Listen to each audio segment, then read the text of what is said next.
के बाद? स्वामी को क्या आशीष वचन दे सकते हैं?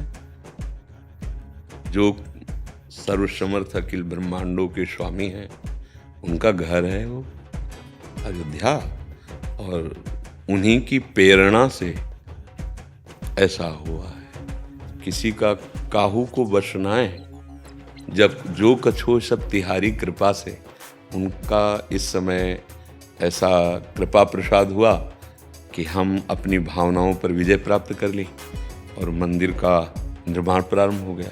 नहीं, उनकी इच्छा के बिना नहीं हो सकता। ये अपने बस की बात नहीं थी। बहुत समय से पूर्व इतिहास को देख लीजिए, ये चमत्कार हो गया भगवत कृपा का कि हम सब भारतवासियों की जो हृदय की भावना थी वो साकार रूप धारण करने जा रही।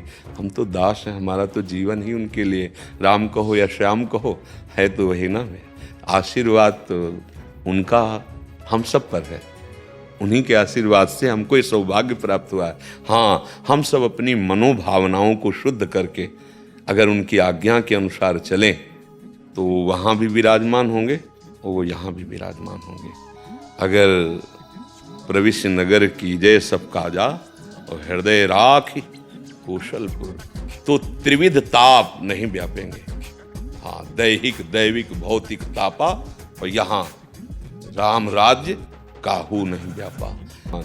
हमारी जो आंतरिक प्रार्थना है, हमारी जो आंतरिक भावना है कि जन जन के मानस पर राम राज्य प्रकट हो, जन जन भगवान की दास्ता को स्वीकार करके अपनी वासनाओं का नियंत्रण करें। जो दुर्वासनाएं ऐसे पापाचरण में ऐसे लिप्त होती जा रही, जहाँ कहीं भी सुख नहीं, शांति नहीं, केवल चिंता, शोक, भय और परिणाम मृत्यु। परमानंद की बाढ़ यहाँ आ जाएगी यदि रघुनाथ जी को अपना स्वामी मानकर उनकी आज्ञा से चले। भगवान ने कहा वही मेरा सेवक है जो मेरा अनुशासन माने, वही मेरी प्रजा है, वही मेरा सेवक है, वही मेरा प्रिय है जो मेरा अनुशासन माने। अनुशासन है गीता जी, रामायण जी, भागवत जी और गुरुजनों संतों की वाणी। हमको बहुत आवश्यकता है यहाँ रघुनाथ जी को प्रकाशित करने की। भय प्रकट कृपाला दीन दयाला, यहाँ जरूरत है। जो प्रगट में है वो तो भगवान की कृपा से हो ही गया है, उनके बल से हो ही गया है। अब हम लोग उनकी आज्ञा का पालन करें और उनको स्वामी मानकर इस जीवन को सार्थक कर लें। जैसे गोस्वामी तुलसीदास जी कह रहे हैं, जाकी कृपा लवलेश ते मति मंद तुलसी दास हूँ, पायो परम विश्राम, राम समान प्रभु नाही कहूँ। पायो परम विश्राम, यहाँ मेरा मन शांत है। क्यों? क्योंकि प्रभु की आज्ञा के विरुद्ध आचरण बंद है। हमारा एक ही लक्ष्य है इस समय, आगे भगवान जाने, कि हमारे वचन जहां तक आपके कान में पहुंचे, आपको भगवान की कृपा से यदि सानिध्य मिल रहा है तो आचरणों को सुधार लो और नाम जप करो। तुम परम सुखी हो जाओगे, तुम परम मंगल में हो जाओगे। जब यहाँ ठाकुर जी प्रकाशित होते हैं ना, तो देखो गोस्वामी जी के सिय राम मैं सब जग जानी, करूं प्रणाम जोरी जुग पान। सब पापाचरण विध्वंस, न कोई हिंसा, न कोई राग, न दोष।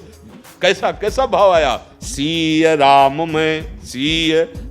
मैं सब जग जानी, करूं प्रणाम जोरी जुग। पूरा जगत मंदिर बन गया, हर जड़ चैतन्य में अपने आराध्य देव दिखाई देने लगे। हमारी तो यही प्रार्थना रहेगी, यही भावना रहेगी, और वो तो आशीर्वाद हम सबको दे रहे हैं। उन्हीं के बल से हम दहाड़ रहे और आप सब कर रहे हैं।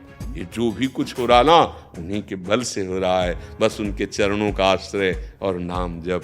हाँ, एक जगह से आशीर्वाद दे सकते हैं। जैसे माँ अपने पुत्र को आशीर्वाद भाव के कारण देती है, चाहे वो भगवान ही क्यों पुत्र बन के ना आए हो, देती है, अधिकार होता है ना। ऐसे दास का एक अधिकार होता है अपने स्वामी को सुख पहुंचाना। उसी दासत्व के बल से हाँ, भगवान मंगल भवन है और मंगल भवन में विराज रहे, और जो जो भी उनकी सेवा में लगे हैं उनका सबका परम मंगल करे। मंगल ही होगा। बस हमारी आंतरिक भावना है कि थोड़ा बहुत दूर भगवान को ना समझें, थोड़ा नज़दीक लावें। यहाँ भी बैठा लें और वहाँ भी बैठेंगे तो हम आनंद मगन हो जाएंगे। वहाँ बैठेंगे आनंद तो होगा ही, पर हम आज्ञा का उल्लंघन करेंगे तो हम आनंद का अनुभव नहीं कर पाएंगे। भगवान की आज्ञा जो शास्त्र आज्ञा है, तस्मात् शास्त्रम प्रमाणम ते कार्या कार्यो व्यवस्थितो, इसमें हम सुखी हो जाएंगे। यही हमारी प्रार्थना है।